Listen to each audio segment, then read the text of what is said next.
Welcome to Minutes by Board Cycle, where in each episode we pack the insights from one of Australia's boardroom leaders into just a few minutes. Today's podcast guest is Alison Watkins, Chancellor of the University of Tasmania and former CEO of Coca-Cola Amatil, who gives our host, Richard Conway, her top tips on how to write a good board paper. Hello and welcome to the Minutes podcast. I'm your host, Richard Conway, and today I'm thrilled to be joined by Alison Watkins. Alison, welcome to the podcast. Thank you, Richard. It's a treat to be talking to Alison today about a really important but practical topic, which is how to write good board papers. And I say that for a couple of reasons. So firstly, Alison was formerly the CEO of some leading Australian organisations, Berry, GrainCorp and Coca-Cola Amatil. So she's well aware of the amount of time and effort that goes into preparing briefings for boards from a management perspective. But now Alison is one of Australia's leading non-executive directors, sitting on the boards of Wesfarmers, CSL and the Reserve Bank of Australia. And she's also the Chancellor of the University of Tasmania. So she can bring a director's perspective to the topic as well. So to set the scene, Alison, I think it's useful to get some perspective on how important board papers really are to directors. So as a non-executive director, how much do you rely on the information you're given in a board paper to make a decision on a given subject versus, for example, relying on your own skills and experience? I think you rely tremendously on what's the board papers.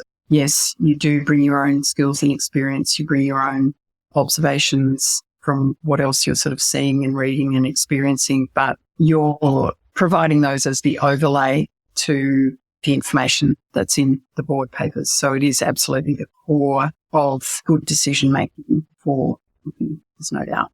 Yep. So board papers, the information in there is your primary source for decision making, and then you're overlaying your own experience and skills on top of that. And so what, Alison, in your opinion, would be the key features of a fantastic board paper? Well, of course, there are different kinds of board papers. So, obviously you might have board papers that are financial type statements or risk management papers that are structured around enterprise risk management frameworks. You might have compliance related board papers that are structured around specific sort of regulatory and legislative requirements. So there are all kinds of different board papers, but I think the papers where the most sort of ambiguity, I guess, and variability can apply are those papers where a management team is putting forward a specific recommendation or an important topic for discussion, be that, a strategic topic that might be acquisition or a disposal or a significant investment, those natures where they're actually putting forward an argument and a recommendation, let's say, or they might be requesting input. So if we talk about those kind of board papers, I think there are a number of things. First of all, the structure of the paper and having a sort of a template, I think, is an incredibly useful thing, because for executives who might be writing these papers, you don't write them very often. For directors receiving these papers, it's incredibly helpful if they do follow a kind of standard logic, not necessarily completely slavishly, but in my experience, the best board papers broadly set out what I'd call a sort of a situation, complication, resolution type of structure. Situation is generally sort of a recap of where we're at. Might be, when we last met, we decided the following, or it might be that, the competitive situation is such that we need to consider the following. The complication is, okay, what's changed? Why do we need to do something? And what are the potential things that we could do?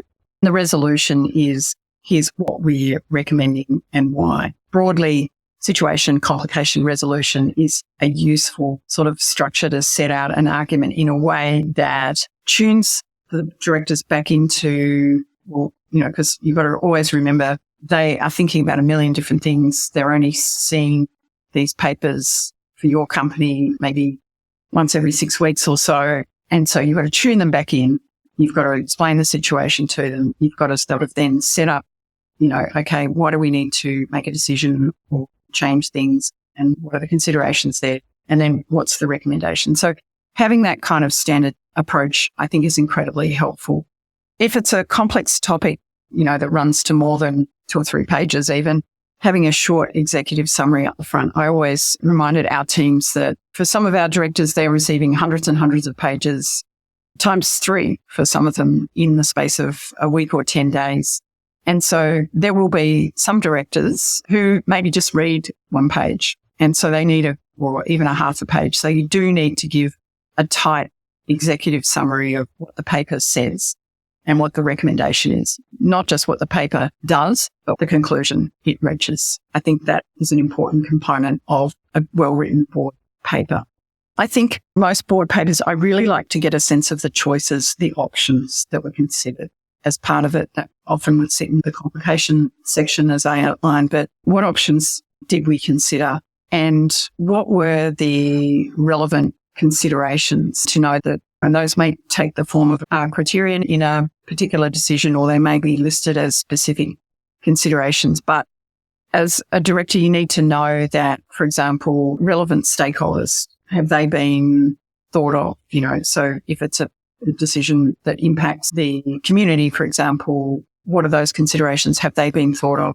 Environmental considerations may be important. Accounting treatment considerations may be important. These will be different according to the topic, but seeing what considerations have been covered off and satisfying yourself, that's important for a director to know, as is who's been consulted in putting the paper together and who owns the paper. So I generally like to see most recommendations, apart from there are some areas which appropriately come from functional heads, but business-related decisions, I think, should come either from the CEO or the head of a division, and functional heads would have been consulted, legal, compliance, finance, etc. They would not be typically the owner of the paper, the person who's actually standing up and discussing it with the board. That's really important. And risk usually have a role and visibility in a well-written board paper as well. So the challenge is there's quite a bit to cover, but one that can be sort of adjusted according to the topic is important, because you don't want to end up with something that is 10 pages long. Generally, a well-written board paper even on a complex topic, I think, can be covered, in 5 or 6 pages. And it can be tempting to add lots of appendices, but they really, I think, should be optional extras and kept to a minimum. And I think if it's the lead up to a board paper is really important as well. So serving up a really complex decision cold is less than ideal. As a management team, you have to be sort of thinking ahead and thinking, okay, we're going to need a decision on just this particular exit of a division that we want to make. And how are we going to be sort of talking about that and advancing the conversation, maybe having a couple of papers along the way that are for discussion, that give directors an opportunity to have input. And then we get to the final decision.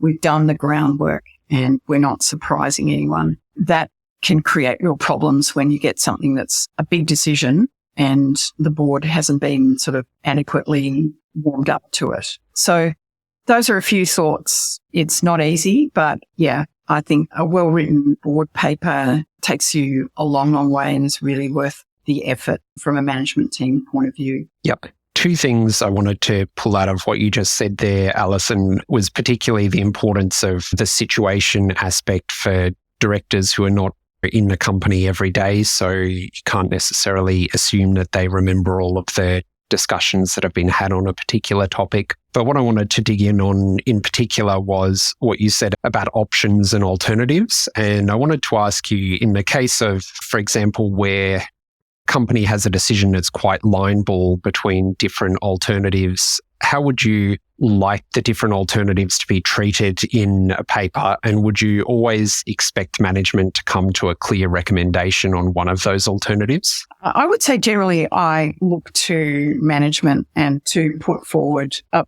point of view.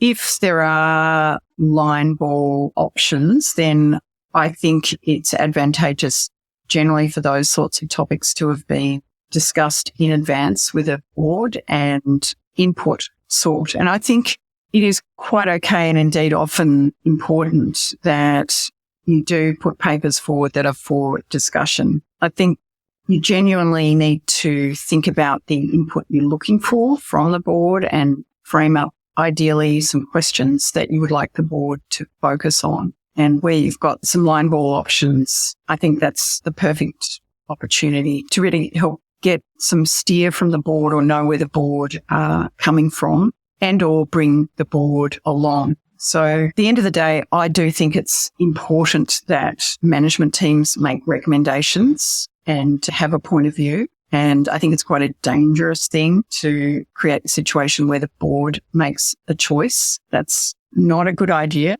but that's a lot about the process. I mean, the board paper is at a point in time and it's a document that really is a combination of what has hopefully been a good sort of process of bringing the board along if it's an issue where direction is not crystal clear.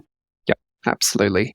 And now, Alison, to switch to talk about board papers from the opposite perspective, there's some things that you commonly see that make your job as a director harder in board papers?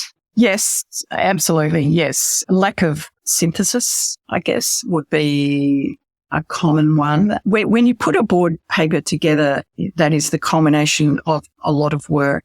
A management team sometimes will want to share all the work and say the paper will go along the lines of, we've been busy beavers, we've done all this work, we've done all this analysis, and this is what we want to do. Sometimes management teams and papers fail to really step back and put themselves in the shoes of the reader and sort of set out the context, set out the options and put a clear recommendation. Very often, it's comforting for boards to know all of the great problem-solving work that's been done, but you don't need to trawl through it all. So I think the papers that do a great job of synthesizing from the reader's perspective in a very clear way where we are, what our options are, and what we're recommending and why, those are the best papers. The worst papers don't give any signposts up front on where they're going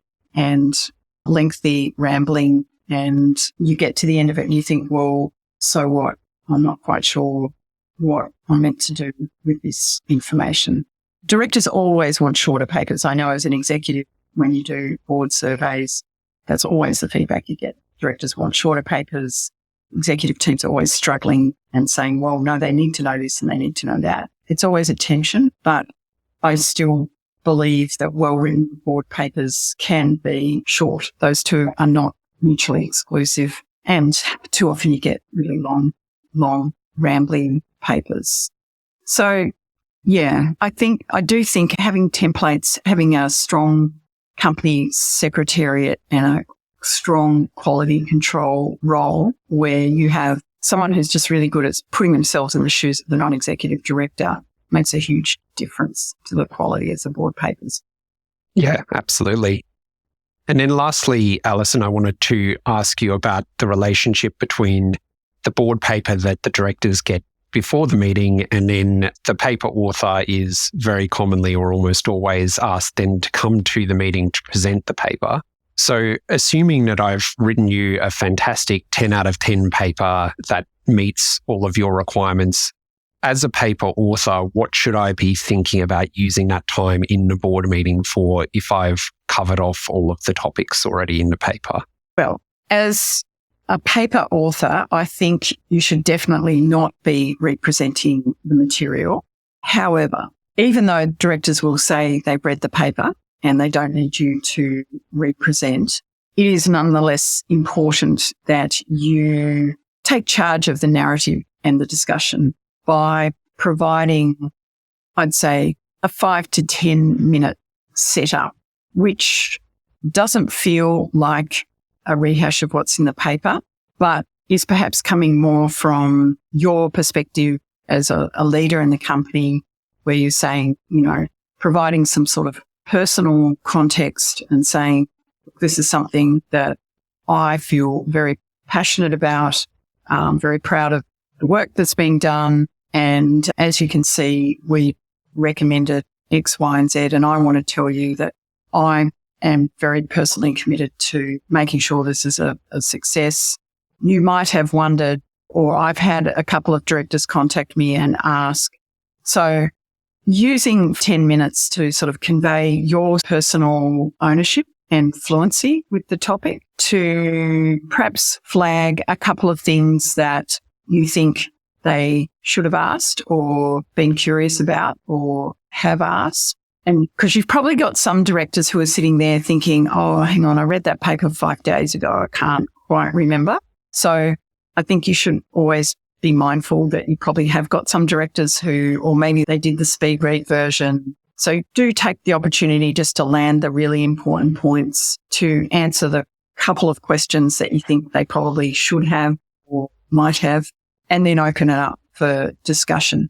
But I think it's a fine line. You definitely don't want to represent. And, generally I really think avoiding, in my experience, PowerPoint presentations are rarely needed or helpful in board presentations, because the board is really wanting to look at the executive to form a view on that person, to see their commitment, their fluency with the topic, their ownership, their accountability. That's what they're wanting to do. They're not wanting to look at a screen and understand a framework. That's really not how boards are making a judgment in the moment. So I think really people talk about the sort of concept of executive presence, I guess, being in a boardroom with a board, being in control of the conversation around a really important decision is a great opportunity to display your executive presence.